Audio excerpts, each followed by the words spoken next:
We introduced BMW Connected last year, March 2016, and rolled it out throughout the whole world last year. It's available now in US, Europe, and China. It's based on the Open Mobility Cloud, so it's really a cloud and platform approach that we're focusing on, because we want to build services that really are around our customers, are context-driven, and the cloud helps us to process all the data. So we learn from customers, we learn behavior, we can process data from suppliers and basically partners out there. And we want to basically make these services and data available through all digital touchpoints that you as a customer use throughout your day. So it's not only a smartphone app, you can use it on your smartwatch, you can use it on your smartphone, but we also integrate with digital assistants like Amazon Alexa, which makes it very convenient to basically access all information that you need on mobility through these touch points. For example, you can use your BMW remote services that we have for quite some time already. You can use them now in BMW Connected. You can access them via Amazon Alexa, which is a pretty neat approach. But the new aspect is not only car services, but customer-centric services around your mobility. We believe that mobility doesn't start basically when you enter a car or doesn't end when you leave it. It basically is much more. You want to know when you go to work and there's heavy traffic, you want to know that on the breakfast table already. If you know it when you enter the car, it might be too late and you might come too late to your meeting. So that's why BMW Connected offers you all these informations on your digital touchpoints integrated in your digital life.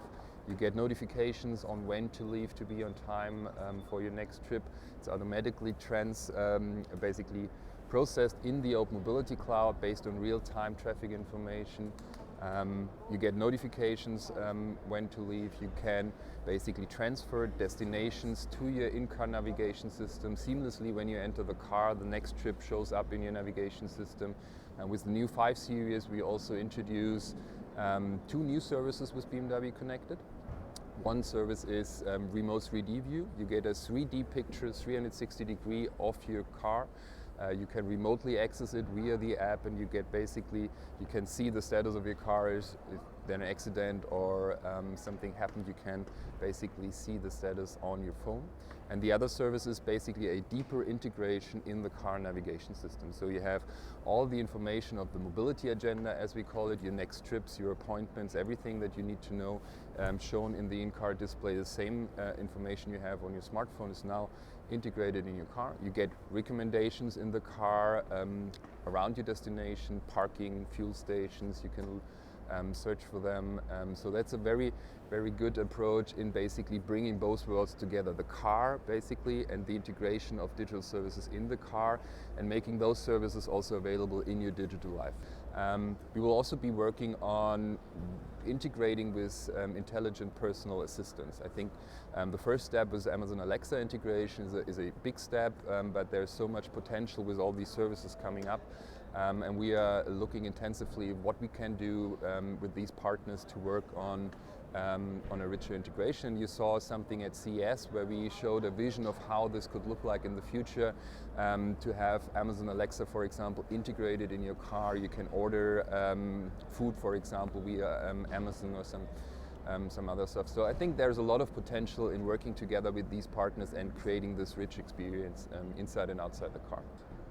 So iOS is our lead track, basically, the front runner, which basically gets the new services first. But Android is very close to iOS, and we will port the most important services to Android platform as well.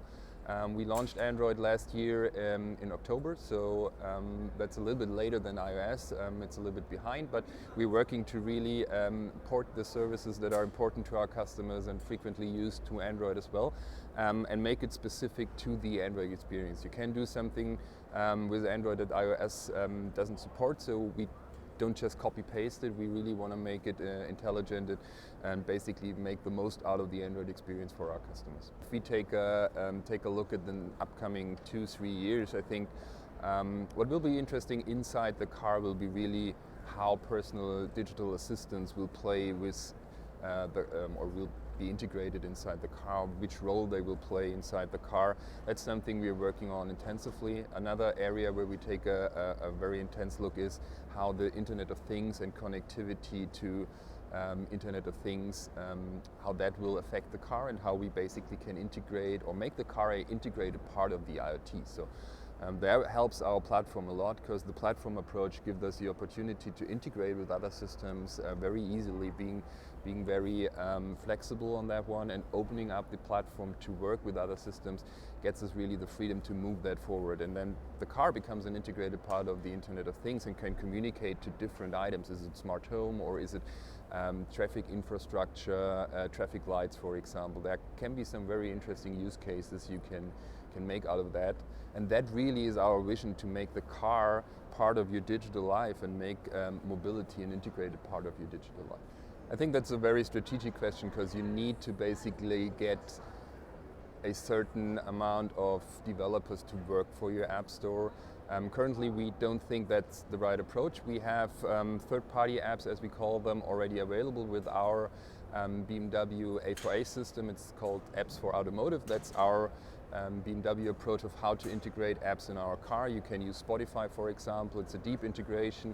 With the new 5 Series, we also have wireless integration of the app, so you don't have to take your phone out of the pocket. It automatically connects to the car. You can use Spotify, Pandora in the US, and also BMW Connected connects to the system. I think what we really want to go forward is move our platform forward, open it for partners. That's why we call it the Open Mobility Cloud, to integrate content through the platform, enrich it with data and information that we have from customers, vehicles, or some other sensors, and make it a better experience for customers, and then make it available really on all touch points, from the car to your smart home personal systems. I think that's the approach we're taking now, and currently I think it's pretty successful. So the Open Mobility Cloud is based on Microsoft Azure. Microsoft Azure delivers the tools that we basically use. It's a very rich tool set and helps us on machine learning, data analytics. So we don't build that ourselves. We build that on the rich foundation Microsoft Azure supports. And we have basically all the data from our customers, all personal data in BMW IT systems. So it's not available to any third parties without the customer allowing us to share it. So it's a very secure system. It's the state-of-the-art IT security that we use to protect data. And it's also very important to understand that BMW doesn't follow a business model which says we earn money with selling data. We earn money with selling car and mobility services.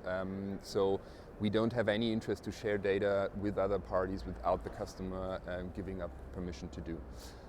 The system runs worldwide, so we have different instances in United States, in Europe, and we also ported the system to China now, which was a pretty big feat last year to roll it out across all these countries and scale the platform with that speed. But that shows this new approach we're taking in working agile, frequent releases, trying to get closer to the digital working mode and listen to customer feedback. We get a lot of feedback. We see App Store ratings, but we also get a lot of feedback from inside the app. We take that feedback very serious, and we want to basically work closer to customers, listen to them, and the updates you will see in the next months will try to really take that feedback serious and develop new services based on what customers really like. So we monitor that carefully. We have analytics in place that help us to understand what the customers do and what they don't like. And that helps us to drive innovation around that field. And the speed we have is really new to I think the automotive industry. We're getting closer to a digital world and trying to create interfaces between the hardware piece, which still needs to be developed in a very long development cycle, because it's very diligent to develop a car. You have to take so many things into account, and this very fast iterating digital world, and I think the interfaces between both are key to a very rich customer experience. So our approach is basically to take all the apps outside and basically integrate them in BMW Connected, and take the services that are used by our customers and make them available in BMW Connected, to have one point where you have everything you need around your car. Is it charging status, is it remote services, or is it the new services we offer with BMW Connected? That's the approach. It helps us a lot because with all the different apps that we developed across the last, let's say, 7 years, We have different code bases. There's a lot of work to go into older apps to maintain them. That's why we want to port them to the new platform approach, the new code base, have everything in one place. That makes it easier basically to develop it further and also to create a richer customer experience at the end. So step by step we will take the most used and most frequent services from these apps and integrate them in BMW Connected and add or enrich them with the more powerful platform approach.